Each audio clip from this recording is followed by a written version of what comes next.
السلام علیکم ورحمۃ اللہ۔ اعوذ باللہ السمیع العلیم من الشیطان الرجیم من ہمزہ ونفخہ ونفثہ۔ بسم اللہ الرحمن الرحیم۔ رب اشرح لی صدری ویسر لی امری واحلل عقدۃ من لسانی یفقہوا قولی۔ ہم نے سورہ بقرہ کی آیت نمبر 165 تک پڑھا تھا، 165 تک۔ اب آگے آیت نمبر 166 166 پڑھیں گے۔ گزشتہ آیات میں جو ہم نے نیکسٹ ٹائم پڑھی تھی، اللہ تعالیٰ کی توحید کی نشانیاں اس آیت میں بیان کی گئی۔ اس کے فوراً بعد یہ بات بتائی گئی کہ ایمان والوں کو سب سے زیادہ محبت اللہ تعالیٰ سے ہوتی ہے، اور جس سے محبت ہوتی ہے اس کا چرچا کیا جاتا ہے، اس کا تذکرہ کیا جاتا ہے، اس کی بات کی جاتی ہے۔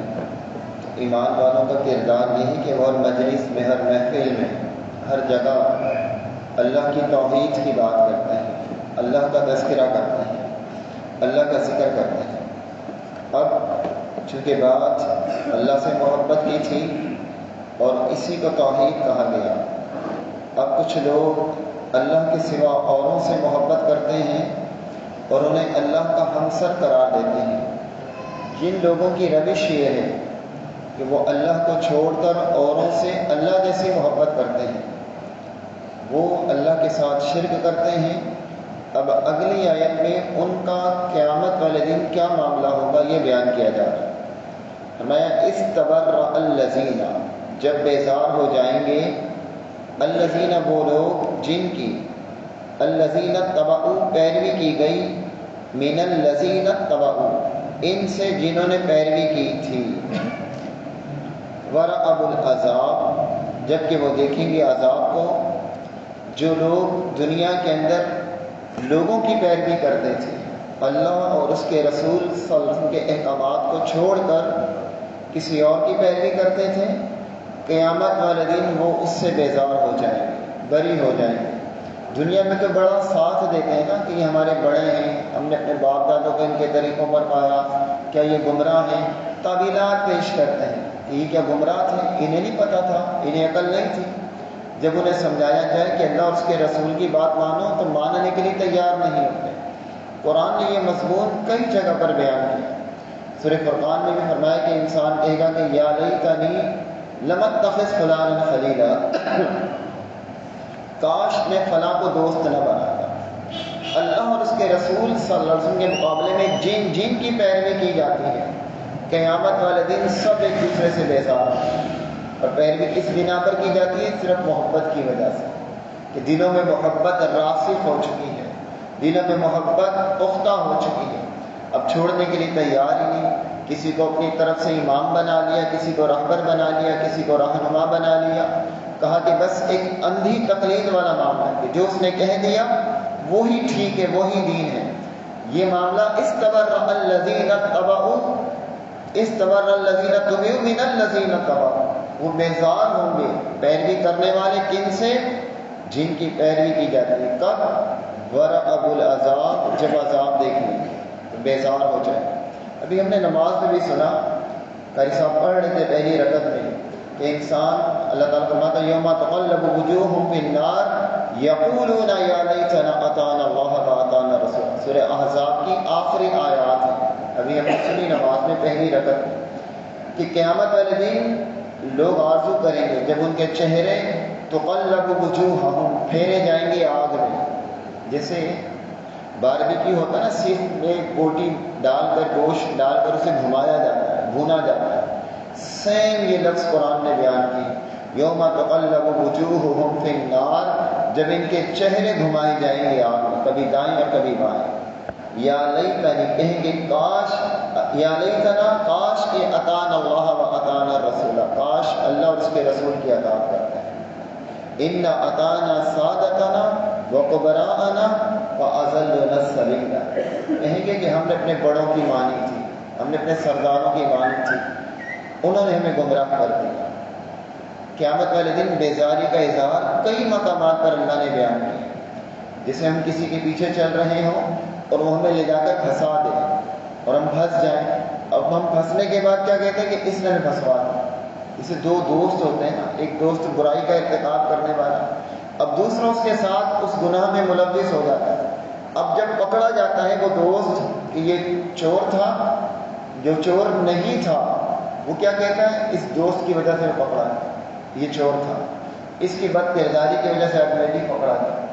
قیامت والے دن انسان بھی یہی کہے گا۔ آج جن کے لیے وہ اللہ سے بڑھ کر محبت دل میں بسائے بیٹھا ہے، استبرأ الذین اتبعوا من الذین اتبعوا، تو قیامت والے دن وہ بیزاری ظاہر کریں گے اور ورأوا العذاب، عذاب کو دیکھیں گے، وتقطعت، اور منقطع ہو جائیں گے، کٹ جائیں گے، بہم الاسباب، تمام تعلقات، تمام اسباب کٹ جائیں گے، کوئی بچاؤ کا سبب نہیں بچے گا، بچاؤ کا کوئی راستہ نہیں بچے گا۔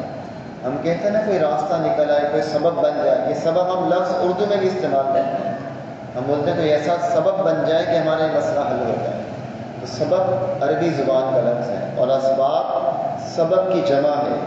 جن لوگوں نے اللہ سے بڑھ کر اوروں سے محبت کی اور اس محبت کی وجہ سے ان کی پیروی کی اور اس پیروی کی وجہ سے وہ گمراہ ہوئے، تو اب عذاب دیکھنے کے بعد وتقطعت بہم الاسباب، اب کوئی سبب نہیں ہوگا کہ یہ عذاب سے بچ جائے، نہ کوئی سفارش، نہ کوئی تعلقات، نہ کوئی مال و دولت، کوئی ایسا عمل نہیں جو انہیں اللہ کے عذاب سے بچا سکے۔ اب آپ نے دیکھا قرآن حقیقت کھول کھول کر بیان کرتا ہے۔ ابھی جو بڑے لوگ ہیں نا، یہ کہتے ہیں قرآن نہ پڑھو گمراہ ہوگا، گمراہ نہیں ہوگے، ان کی چودراہٹیں ختم ہو جائیں گی، ان کا بڑا پن ختم ہو جائے گا، لوگوں پر حقیقت کھل جائے گی کہ یہ تو کچھ ہے ہی نہیں، جنہیں ہم نے اتنی اہمیت دے رکھی ہے، جنہیں ہم نے اتنا مقام دے رکھا ہے، ان کی تو کوئی حیثیت ہی نہیں ہے، اللہ اور اس کے رسول صلی اللہ علیہ وسلم کے مقابلے میں کسی کھاتے میں نہیں ہے، یہ بیزاری کے قابل ہے دنیا میں بھی اور آخرت میں بھی۔ وقال الذین اتبعوا، اور کہیں گے وہ لوگ جنہوں نے اتباع کیا تھا، لو ان لنا، کاش کے لنا ہو ہمارے لیے، کرتن، ایک بار واپسی۔ جو لوگ بڑوں کی پیروی کرتے تھے نا، یہ بڑے انکار کریں گے کہ ہمارے ساتھ ہم تمہارا کچھ نہیں بنا سکتے، تمہیں بچا نہیں سکتے۔ اب چھوٹوں کی آرزو دیکھیں، وہ کہیں گے کہ لو ان لنا کرتن، کاش کہ ہمیں دنیا میں ایک بار واپس بھیج دیا جائے۔ واپس بھیج کے کیا کریں گے وہ؟ فَنَتَبَرَّأَ مِنْهُمْ، تو بیزار ہو جائیں گے ہم بھی ان سے، كَمَا تَبَرَّأُوا مِنَّا، جس طرح وہ بیزار ہو گئے ہم سے۔ کہتے ہیں کاش ہمیں دنیا میں ایک بار واپس بھیجا جائے، ہم دنیا میں جا کر ان سے بیزاری کا اعلان کریں۔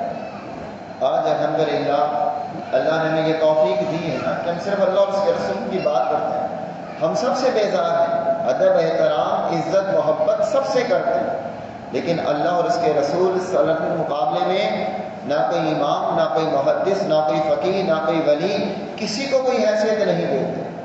تو یہ ان سے تعلقات توڑنے والی بات ہے۔ قیامت والے دن وہ لوگ جو آج اللہ اور اس کے رسول صلی اللہ علیہ وسلم کے احکامات کے مقابلے میں کسی اور کی پیروی کر رہے ہیں، وہ اب آرزو کریں گے کہ کاش ہمیں دنیا میں بھیجا جائے اور ہم واپس جا کر کما تبرؤوا منا، ہم ان سے بیزاری کریں، ہم ان سے بیزار ہو جائیں۔ کذالک یریہم اللہ اعمالہم، اسی طرح دکھلائے گا ان کو اللہ اعمالہم، ان کے عمل دکھلا کے کیا ہوگا؟ حسرات علیہم، حسرتیں بنا کر اوپر، حسرت نہیں، حسرتیں بنا کر، جمع کا صیغہ ہے، حسرات، حسرتیں بنا کر دکھائے۔ حسرت ہوتی ہے کاش ایسا ہو جائے۔ اب ایک ایک عمل ان کے سامنے حسرت بن کر آئے گا کہ ہم نے تو اس میں بھی ان کی پیروی کی، ہم نے اس میں بھی ان کی بات مانی، نماز بھی ان کے طریقے پہ پڑھی، عقیدہ بھی ان کے طریقے پہ رکھا، اور حج بھی ان کے طریقے پہ، معاملات بھی ان کے طریقے پہ۔ آج حسرتیں ہوں گی کہ کاش ہم ان سے بیزاری کا اظہار کرتے، ہم ان سے بری ہو جاتے۔ وما ہم بخارجین، اور نہیں وہ خارجین، بخارجین نکلنے والے کبھی بھی، من النار، آگ سے، وہ آگ سے نکلنے والے نہیں ہیں۔ کیوں؟ ان کے اندر اتباع کا شرک تھا۔ یہ شرک ایسا ہے جس کو ہم شرک نہیں سمجھتے۔ یہ شرک کیا ہے؟ کسی کے حلال کو حلال سمجھنا، کسی کے حرام کو حرام سمجھنا، دین کی اتھارٹی کسی شخص کے لیے خاص کر دینا کہ بس جو یہ کہے وہی دین ہے، اس کے سوا کوئی دین نہیں۔ اب لاکھ اسے قرآن سنائیں، لاکھ اسے حدیث بتائیں، وہ کہتا ہے نہیں جو ہمارے فلاں نے کہہ دیا بس وہی دین۔ یہ شرک ہے، اور اس شرک کا تذکرہ سورہ توبہ میں آیت نمبر 31 میں ہے۔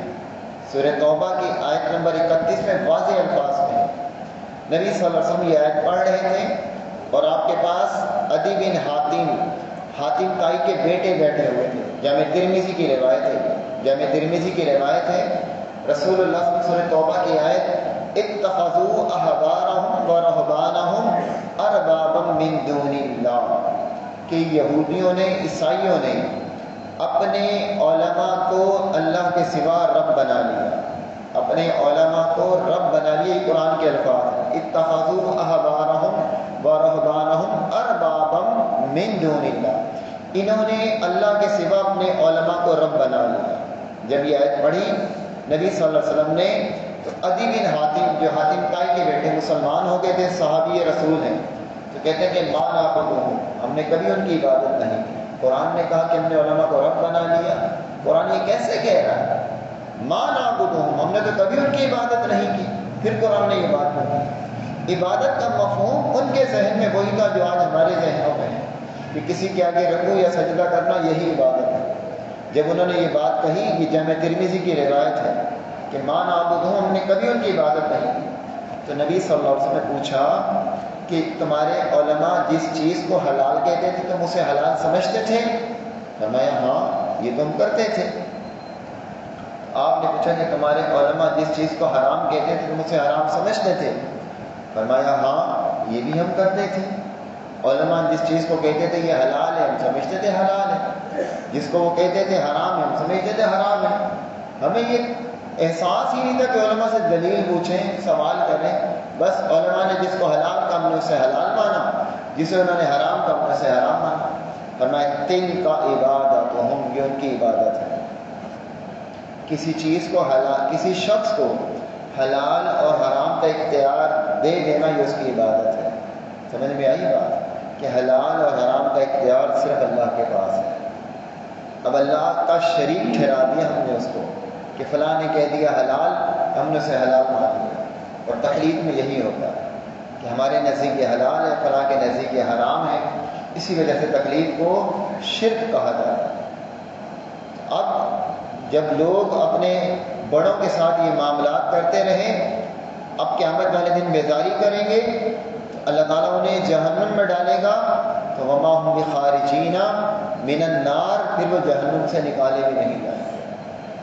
شیطان اصل میں ہم سے شرک کروانا چاہتا ہے۔ شیطان چاہتا ہے کہ ہم اللہ کے مقابلے میں دوسرے لوگوں کو لے آئیں، ان کے حلال کو حلال اور حرام کو حرام سمجھیں۔ آگے انشاءاللہ اور وضاحت آئے۔ فرمایا یا ایھا الناس، اے لوگوں، یا ایھا الناس قرآن مجید میں جہاں بھی خطاب ہوا وہاں ساری انسانیت مراد ہے۔ کلو، کھاؤ تم، مما، ان چیزوں میں سے، فی الارض، جو زمین میں۔ اللہ تعالیٰ نے زمین میں جو چیزیں رکھی وہ کھاؤ، لیکن دو شرطوں کے ساتھ۔ کسی بھی چیز میں جو یہ شرطیں ہوں آپ ان چیزوں کو کھاؤ۔ وہ دو شرطیں کیا ہیں؟ حلالا طیبا، حلال ہو اور پاکیزہ ہو، حلال بھی ہو اور پاکیزہ بھی ہو۔ حلال وہ چیز ہے جسے اللہ نے حلال قرار دیا، مثلا گائے کا گوشت حلال ہے، خنزیر کا گوشت حرام ہے۔ حلال وہ جسے شریعت نے حلال قرار دیا۔ اب ہر حلال چیز آپ کھاؤ، حلال کے ساتھ شرط رکھی طیباً، پاکیزہ۔ پاکیزہ میں دو معنی بیان کیے جاتے ہیں۔ ایک معنی تو یہ ہے کہ وہ پاک ہو، گلا سڑا نہ ہو۔ اب کھانا حلال تو ہے لیکن بدبودار ہو گیا، خراب ہو گیا، اب وہ گلا سڑا ہوا ہے، اب اسے نہ کھائیں، وہ پاکیزہ نہیں رہا۔ حرام تو نہیں ہوا لیکن طیباً نہیں ہے، بدبودار ہے، وہ آپ کے جسم کو نقصان پہنچائے گا۔ اللہ تعالیٰ آپ کے جسم کو بھی نقصان نہیں پہنچانا چاہتا۔ طیباً میں ایک تو پاکیزہ، دوسرا طیبن کا جو معنی مفسرین بیان کرتے ہیں وہ یہ کہ طیبن میں وہ کھانا جس کو آپ کا دل چاہے وہ کھانا۔ بسا اوقات ایک کھانا حلال تو ہوتا ہے لیکن آپ کا دل نہیں چاہتا، آپ بھلے نہ کھائیں، کوئی حرج والی بات نہیں۔ مثلاً نبی صلی اللہ علیہ وسلم کے سامنے ایک گو آئی، صحابہ نے اسے جب ذبح کیا اور کھانے لگے، رسول اللہ کو سامنے پیش کیا گو کو، وہ ایک جانور ہے۔ آپ نے کہا کہ میں نہیں کھاتا، میں نہیں کھاتا۔ صحابہ نے پوچھا کہ حرام ہے؟ تو میں حرام نہیں ہے، میرے علاقے میں نہیں۔ جو جانور، جو پھل فروٹ سبزیاں ہم نے کبھی نہ دیکھی ہوں، ہمارا دل نہیں چاہے گا انہیں کھانے کے۔ تو ایسی چیزیں جس کو آپ کا دل نہیں چاہتا آپ نہ کھائیں، لیکن آپ اسے حرام نہیں کہہ سکتے۔ آپ کا دل نہیں چاہتا آپ نہ کھائیں، دوسرے کے لیے وہ حلال ہے، پاکیزہ ہے۔ تو پاکیزہ چیزیں اور طیب چیزیں یہ کھانی چاہیے، پھر کھانا بھی کھانا چاہیے۔ بھوکا رہنا یہ کوئی تقویٰ نہیں ہے۔ بعض لوگ سمجھتے ہیں کہ بھوکا رہنا یہ تقویٰ ہے۔ اگر کھانا نہیں ہے تو علیحدہ بات ہے، اس پہ صبر کریں، لیکن کھانے کے ہوتے ہوئے آپ کھانا کھائیں یہ ظلم اور زیادتی ہے آپ کا اپنے اوپر، اپنے نفس کے اوپر۔ اللہ تعالیٰ نے حکم دیا کلوا من طیبات، کھاؤ پاکیزہ چیزوں میں سے۔ اب اسی حساب سے آپ بہت ساری چیزوں کو آپ دیکھ سکتے ہیں کہ وہ پاکیزہ نہیں ہیں جنہیں ہم کھائیں یا پئیں۔ لوگ کھاتے اور پیتے ہیں، آپ کو گھن آتی ہے، ان چیزوں سے اجتناب کرنا چاہیے جو نشہ آور چیزیں خاص ہو۔ وَلَا تَتَّبِعُوا خُطُوَاتِ الشَّيْطَانِ، اور مت پیچھے چلو شیطان کے قدموں پہ۔ حلال اور پاکیزہ چیزیں کھاؤ اور شیطان کی پیروی نہ کرو۔ شیطان کی پیروی کس اعتبار سے کہ حلال چیزیں بھی چھوڑ دو، نہیں جی ہم تقویٰ اختیار کر رہے ہیں، ہم میٹھا نہیں کھائیں گے، ہم یہ روٹی نہیں کھائیں گے، ہم باسی روٹی کھائیں گے، تو انسان یہ شیطانی معاملات ہیں، یہ تقویٰ نہیں ہے۔ اگر اللہ نے وسعت دی ہے، رزق دیا ہے تو بہتر سے بہتر کھاؤ۔ ہاں اگر نہیں ہے وسائل اور اسباب تو جو میسر ہے اسے کھاؤ۔ اچھا ہوتے ہوئے اچھے کو چھوڑ دینا یہ شیطانی کی پیروی ہے، کہ جان بوجھ کر آپ اچھے کو رد کر رہے ہیں، اور پھر حلال اور طیب چیز کو آپ رد کر رہے ہیں، یہ شیطانی وسواس ہے، اس سے اپنے آپ کو بچاؤ۔ دوسرا، حلال وہ ہے جو اللہ کی طرف سے حلال کیا گیا ہے۔ ہم بسا اوقات وہ چیزیں تو چھوڑ دیتے ہیں، مثلا ہم شراب نہیں پیتے، ہم کہتے ہیں حرام ہے۔ خنزیر کا گوشت نہیں کھاتے، ہم کہتے ہیں حرام ہے۔ اگر حرام کمائی سے بکرے کا گوشت خریدا جائے نا تو وہ بھی حرام ہے۔ حرام کمائی سے منرل واٹر کی بوتل لی جائے نا تو وہ بھی حرام ہے۔ حلال کھانے کے ساتھ ساتھ کمائی بھی حلال ہونی چاہیے، اور اس کا بہت بڑا فائدہ پتہ کیا ہے جو ہمیں نہیں پتا۔ حلال کھانے کا سب سے بڑا فائدہ دعائیں قبول ہوتی ہیں، انسان مستجاب الدعوات بن جاتا ہے۔ میں دعوے سے یہ بات کہتا ہوں انشاءاللہ اللہ کے حکم سے، اگر ہم حرام کھانا چھوڑ دیں، حرام کھانا پینا پہننا چھوڑ دیں، ہماری شاید ہی کوئی دعا ہو جو قبول نہ ہو۔ اللہ تعالیٰ حرام کھانے والے کی دعا قبول نہیں کرتا، باقی سب کی دعائیں قبول ہوتی ہیں۔ صحیح مسلم کی روایت میں ایک شخص لمبا طویل سفر کرتا ہے اور پھر غالباً حج کا سفر مینا کے میدان میں پہنچ جاتا اور کہتا ہے، دعا مانگتا ہے اللہ سے۔ فرشتہ سے کیا کہتا ہے؟ مطعمک کا حرام، ملبسک کا حرام، مشربک کا حرام، کیف ان یستجاب، تیرا کھانا حرام، پینا حرام، پہننا حرام، تیری دعا کیسے کرے؟ دعا کی قبولیت میں رکاوٹ ہوتی ہے۔ حرام کھانا پینا پہننا، دیکھنا، حرام دیکھنا بھی، موبائل پر، ٹی وی پر، اسکرین پر، LCD پر ہم گندے مناظر دیکھیں، گندی چیزیں سنیں، یہ بھی حرام ہے۔ جب آپ حرام دیکھیں گے تو دعائیں قبول نہیں ہوں گی، آپ حرام کھائیں گے دعائیں قبول نہیں ہوں گی۔ آپ پریکٹیکل کر کر دیکھیں، حرام چھوڑیں اور پھر آپ دیکھیں آپ کی دعائیں کیسے قبول ہوتی ہیں۔ صحابہ کو اللہ تعالیٰ نے یہ سعادت دی تھی، صحابہ میں مستجاب الدعوات تھے۔ ہم کہتے ہیں ہماری دعائیں قبول نہیں ہوتی، دعائیں قبول ہوتی ہیں۔ اب حرام کو چھوڑ کر دیکھیں، آپ خود کہیں گے کہ میری دعائیں قبول ہونا شروع ہو، اور اللہ آپ کو کرنٹ دکھلائے گا کہ آپ کی دعائیں قبول ہو رہی ہیں۔ اِنَّهُ لَكُمْ عَدُوٌّ مُّبِينٌ، تو شیطان کی پیروی نہ کرنا، وہ تمہارا کھلا ہوا دشمن ہے۔ شیطان کو اللہ تعالیٰ نے ہمارا دشمن قرار دیا۔ میری اور آپ کی دوستی ہے، اگر میں آپ سے ایک جملہ کہوں کہ فلاں بندے سے نہیں ملنا یار، وہ تمہارا دشمن ہے، میں نے اس کو ایسی ایسی باتیں تمہارے خلاف کرتے ہوئے دیکھا ہے، تو آپ یقین جانیے میری بات پر بھروسہ کرتے ہوئے نا اس بندے کے بارے میں دل میں بغض رکھ لیں۔ اب بولیں گے بندہ صحیح نہیں ہے، حماد بھائی نے یہ بات کہی تھی، اب میری اس سے دوستی نہیں رہی، ظاہر ملیں گے بھی نا، دل میں محبت نہیں رہے گی، میرے چند ایک جملوں سے میری بات پر اعتبار کرتا ہے۔ ہمارا رب جو ہمارا خالق ہے ہم سے محبت کرتا ہے، ہماری ماں سے بڑھ کر ہم سے محبت کرتا ہے، ہمیں اس نے بنایا ہے، ہمیں پیدا کیا ہے، وہ بھی کہہ رہا ہے کہ انہ لکم عدو مبین، وہ تمہارا دشمن ہے اور چھپا ہوا نہیں ہے۔ مبین، مبین کہتے ہیں کھلے ہوئے کو، وہ تمہارا کھلا ہوا دشمن ہے۔ تو جب اللہ نے فرمایا کہ شیطان تمہارا دشمن ہے تو اب کیا کرنا ہے؟ شیطانی اعمال نہیں کرنا ہے، وہ کام نہیں کرنے جو شیطان کو خوش کرنے والا ہے۔ اب ہم میں سے ہر شخص سمجھتا ہے کہ شیطان کن کاموں سے خوش ہوتا ہے؟ جھوٹ بولنے سے، نماز چھوڑنے سے، گناہ کرنے سے، اللہ کی نافرمانی کرنے سے شیطان خوش ہوتا ہے۔ ابھی ہمیں وہ کام نہیں کرنا، تم بھی اسے دشمن سمجھو، ہمیں بھی چاہیے کہ ہم اسے دشمن سمجھیں۔ جس کو اللہ نے ہمارے لیے بتا دیا کہ تمہارا دشمن ہے، ہم بھی اس کو دشمن سمجھیں۔ انما یأمرکم، وہ حکم دیتا ہے، کون حکم دیتا ہے؟ شیطان۔ کس چیز کا؟ بالسوء، برائی کا۔ شیطان صرف برائی کا حکم دیتا ہے، گناہ کا حکم دیتا ہے، غلط کاموں کا حکم دیتا ہے، وہ حقوق اللہ سے ہو یا حقوق العباد سے۔ حقوق العباد میں بھی ہوتا ہے، بہن بھائی میں، شوہر بیوی میں، بھائی بھائی میں لڑائی کروا دیتا ہے، رنجشیں ڈلوا دیتا ہے، یہ شیطان کرتا ہے۔ حدیث میں آتا ہے کہ اپنا تخت پانی پر بھی چاہتا ہے، کہ اپنے چینوں کو بھیجتا ہے گمراہ کرنے کے، پھر میاں بیوی میں لڑائی ڈلواتا ہے تاکہ طلاق دلوا کر چھوڑنا، تو لوگوں کے درمیان بھی پھوٹ ڈلواتا ہے اور اللہ کی بھی نافرمانی کرواتا ہے۔ والفحشاء، اور بے حیائی کا حکم دیتا ہے۔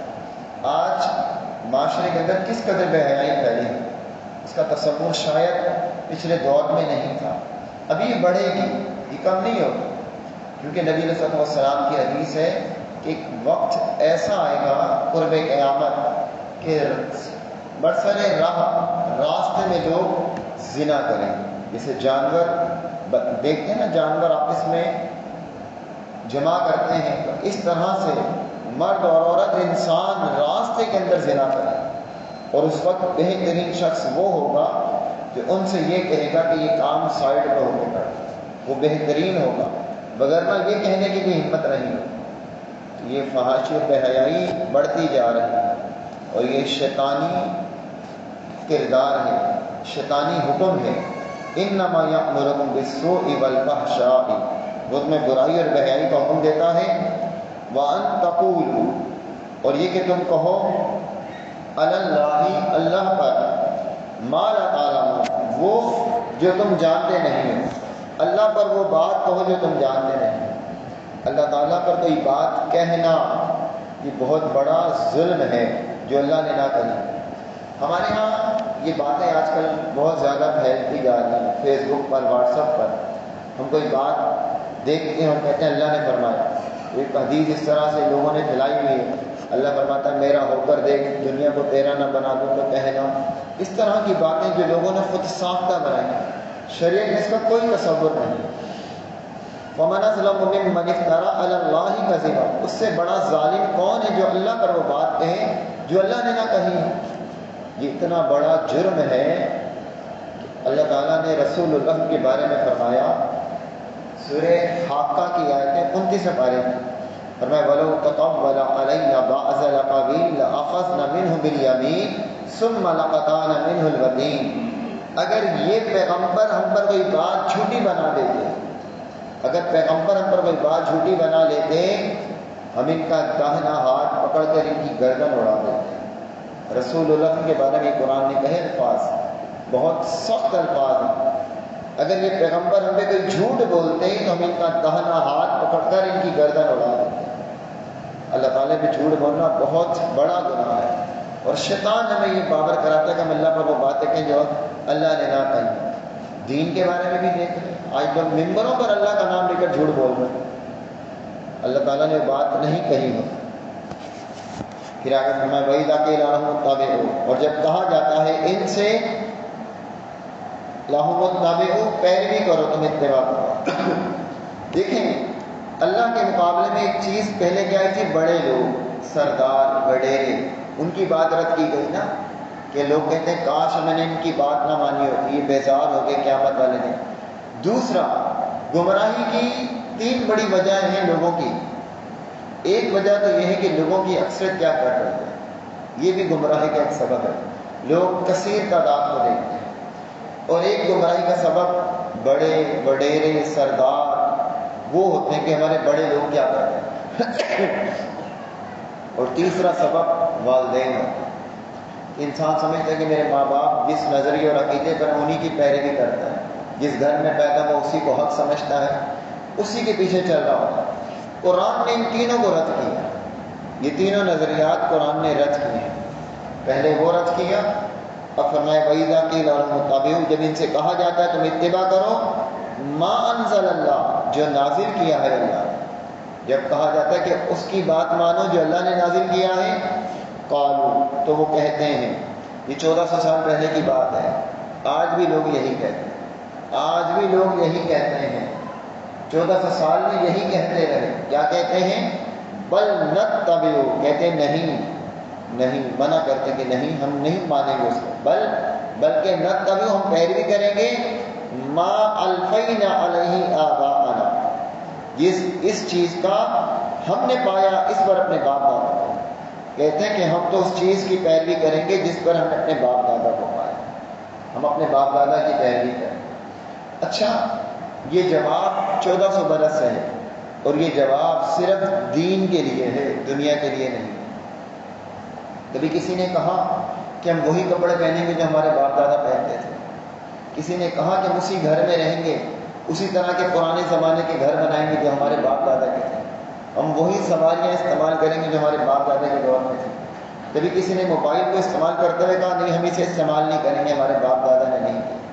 دنیا میں باپ دادوں کو ڈی گریڈ کر دیتے ہیں، کوئی اہمیت نہیں دیتے، اور دین میں ہم باپ دادا کی بات کرتے ہیں، جبکہ قرآن نے یہ کہا کہ دنیا میں ان کی بات مانو۔ سورہ فرقان میں سورہ لقمان میں اللہ نے فرمایا کہ اگر باپ دادا کافر بھی ہوں فلا تطیعهما وصاحبهما فی الدنیا معروفا، اللہ نے فرمایا کہ ان کی بات نہیں ماننا، اگر وہ کافر ہیں ان کی بات نہیں ماننا، وصاحبهما فی الدنیا معروفا، دنیا کے معاملات میں ان کی بات ماننا۔ کافر والدین بھی ہیں نا، تو دنیا کے معاملات میں ان کی اتباع کرنا، ان کی پیروی کرنا، دنیا کے معاملات، دین میں نہیں مانتے۔ ہم دنیا میں ان کی نہیں مانتے، مسلمان بھی ہوتے تو نہیں مانتے، بلکہ ماں باپ کو کہتے ہیں ان کو کیا پتہ ہے تو بے وقوف ہے، ہم سمجھتے ہیں ماں باپ بوڑھے ہی پیدا ہو گئے، وہ ہماری عمر گزار کر نہیں آئے، ہم دنیا میں بالکل ڈی گریڈ کر دیتے ہیں، اور دین کے معاملے میں ہم کہتے ہیں ہمارے باپ دادا سے ہمیں یہ عقیدہ ملا ہے، وہ گمراہ تھوڑی سے۔ اللہ کیا فرماتا ہے؟ اولو کان آباؤہم، کیا وہ اتباع کریں گے اگرچہ تھے آباؤہم ان کے باپ دادا لا یعقلون، نہ عقل رکھتے ہوں، شیئن کچھ بھی، ولا یہتدون اور نہ وہ ہدایت پاتے ہوں۔ ان کے باپ دادا کے پاس اگر نہ عقل ہو نہ ہدایت ہو تو کیا تب بھی وہ ان کی پیروی کریں؟ اگر باپ دادا عقل والے اور ہدایت والے ہوں اور دین سمجھانے والے ہوں پھر تو ان کے دین پر چلنا چاہیے، جیسے یوسف علیہ السلام نے کہا تھا نا وَاتَّبَعْتُ آبَاءَ إِبْرَاهِيمَ، میں اپنے باپ ابراہیم علیہ السلام کے طریقے پر ہوں۔ یوسف علیہ السلام نے یہ بات کہی کہ وہ بھی باپ کے طریقے پر تھے، باپ دادا کے، لیکن وہ باپ دادا کا طریقہ اللہ کی وحی کے مطابق تھا۔ تو اگر باپ دادا اللہ کی وحی کے مطابق زندگی گزار رہے ہیں تو باپ دادا کے پیچھے چلنے میں کوئی حرج والی بات نہیں، وہاں اصل باپ دادا نہیں ہے، اصل اللہ کی وحی ہے۔ اور اگر باپ دادا اللہ کی وحی کے مخالف ہیں تو اللہ نے فرمایا نہ وہ عقل والے ہیں اور نہ وہ ہدایت والے ہیں۔ پھر آگے اللہ نے ان کی مثال دی، فرمایا وَمَثَلُ الَّذِينَ، اور مثال ان لوگوں کی جنہوں نے کفر کیا، کمثلی، مثال اس شخص کی مانند ہے، الذی، اس شخص کی ہے، یعنی کو پکارتا ہے، بما لا یسمع، اس کو کہ نہیں سنتا وہ، الا دعاء و نداء، نہیں سنتا وہ دعا اور پکار کا۔ جو شخص اللہ کے دین کے مقابلے میں گمراہی اختیار کرتا ہے، اللہ اس کی مثال دے رہا ہے کہ اس کی مثال ایسی ہے کہ وہ کسی ایسے کو پکارتا ہے جو سنتا نہیں ہے۔ اب یہ مثال کس کے لیے آ سکتی ہے؟ آگے وضاحت آ رہی ہے۔ سمم بہرے ہیں، بکمن گونگے ہیں، امیون اندھے ہیں۔ اب ایک شخص گونگا، بہرا اور اندھا ہو اور آپ اسے پکاریں کہ مجھے اٹھ کر پانی پلا دو، وہ اندھا بھی ہے، گونگا بھی ہے اور بہرا بھی ہے۔ اندھا ہے، آپ کا اشارہ بھی نہیں دیکھ رہا، گونگا بھی ہے اور بہرا بھی ہے، نہ سن رہا ہے نہ بول پا رہا ہے۔ اب ایسے کو اگر آپ کہیں کہ مجھے پانی پلا دو تو لوگ آپ کو کیا کہیں؟ اب کہیں گے نا کہ بے وقوف ہو، تم اس سے کہہ رہے ہو جو نہ دیکھ سکتا ہے، نہ بول سکتا ہے، نہ سن سکتا ہے۔ تو اللہ کو چھوڑ کر کسی اور کی اتباع کرنا بھی ایسا ہی ہے کہ گونگا، بہرا اور اندھا کوئی اس کو اپنا لیڈر اور گائیڈ بنانا چاہتا ہے۔ قرآن نے کیا مثال دی؟ سمم بکمن عمیٌ، گونگے ہیں، بہرے اندھے ہیں، فہم لا یعقلون، اور ان سب پر عقل بھی نہیں رکھتے۔ تو ایک شخص گونگا ہے، بہرا ہے، اندھا، چلو اس میں عقل ہے، اب اسے اشارے سے ٹٹول کر بتا دو، کچھ سمجھا دو، اس کے ہاتھ پکڑ کچھ کہہ دو، لیکن اس میں عقل بھی نہ ہو اور اوپر سے گونگا، بہرا اور اندھا ہو۔ اب ایک شخص اس کے پیچھے لگا پائے اور ایک واضح دلائل کے پیچھے لگا پائے، کیا دونوں برابر ہو سکتے ہیں؟ یہ ہے اللہ کا دین، جو اللہ کی وحی ہے، جو آسمان سے آیا ہے، وہ نہ باپ دادا کی پیروی میں ہے، نہ بڑوں کی پیروی میں ہے۔ اس اللہ کی وحی میں ہدایت اور صراط مستقیم ہے۔ اللہ تعالیٰ ہمیں اسے سمجھنے اور اپنانے کی توفیق دے۔ کوئی بات یا سوال آپ کے ذہن میں ہے تو پوچھیں۔ یہ جو جانور لال جانور ہوتا ہے، اس کی بات سننے میں لوگ بولتے ہیں کہ یہ کٹے ہوئے ہیں، جیسے ککڑے ہو گئے، یہ حلال میں شمار ہو گئے۔ کچھ لوگ یہ سمجھتے ہیں کہ جو جانور حلال ہیں نا، ان کی اوجڑی وغیرہ، بٹ کپورے وغیرہ یہ حلال نہیں ہے، جبکہ ایسی کوئی بات نہیں ہے۔ شریعت نے جانور کے بارے میں کوئی یہ حکم نہیں دیا کہ یہ چیز حلال ہے، یہ حرام ہے، ایسا کوئی حکم نہیں۔ جانور اگر حلال ہے تو پورا حلال ہے۔ اگر آپ کا دل نہیں چاہتا کسی چیز کے کھانے کو تو نہ کھائیں، لیکن لوگوں نے ایک نئی اصطلاح نکالی۔ نئی اصطلاح کیا نکالی؟ وہ کہتے ہیں یہ مکروہ ہے۔ مکروہ، ان سے پوچھیں مکروہ کیا ہوتا ہے؟ کہا کہ حلال نہیں ہے۔ ان سے پوچھیں کھا سکتے ہیں؟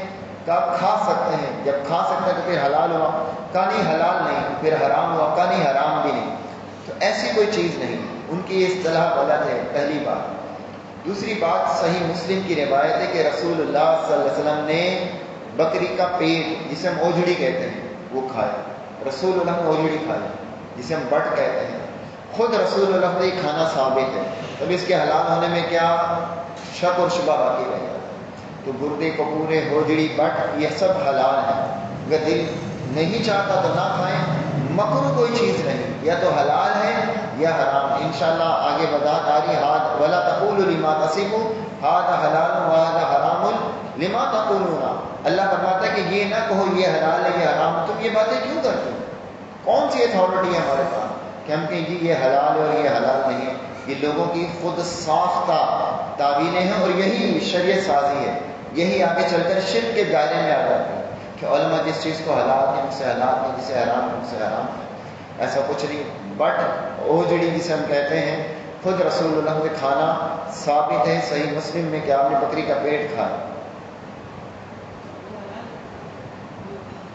گو حلال ہے، جبھی تو صحابہ نے کھائی اور نبی صلی اللہ علیہ وسلم نے کہا کہ میرے علاقے میں نہیں، اس وجہ سے آپ نے نہیں کھایا، لیکن ہے حلال۔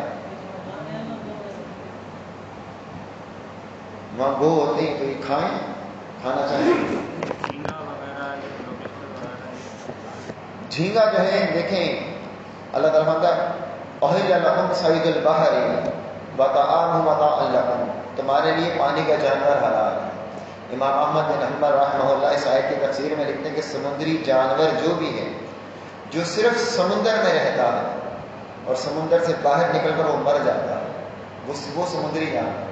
بعض جانور ایسے ہیں جو سمندر میں بھی رہتے ہیں، خشکی میں بھی رہتے ہیں، جیسے مگرمچھ ہے، وہ پانی میں بھی رہ لیتا ہے، خشکی میں آئے وہاں بھی زندہ رہ لیتا ہے۔ لیکن مچھلی ہے وہ پانی میں ہی رہے گی، خشکی میں آئے گی تو مر جائے گی۔ جھینگا ہے وہ بھی پانی میں ہی زندہ رہے، خشکی پہ آئے گا تو مر جائے گا۔ اس روح سے وہ جھینگا حلال ہے۔ ویسے بھی جھینگے کو جھینگا مچھلی کہا جاتا ہے کہ مچھلی کی ایک قسم شمار کی جاتی ہے. اگر مچھلی کی قسم ہے تب تو ہم ویسے ہی حلال ہیں، اور اگر مچھلی کی قسم نہیں ہے تو سمندری جانور ہونے کی وجہ سے وہ حلال ہے.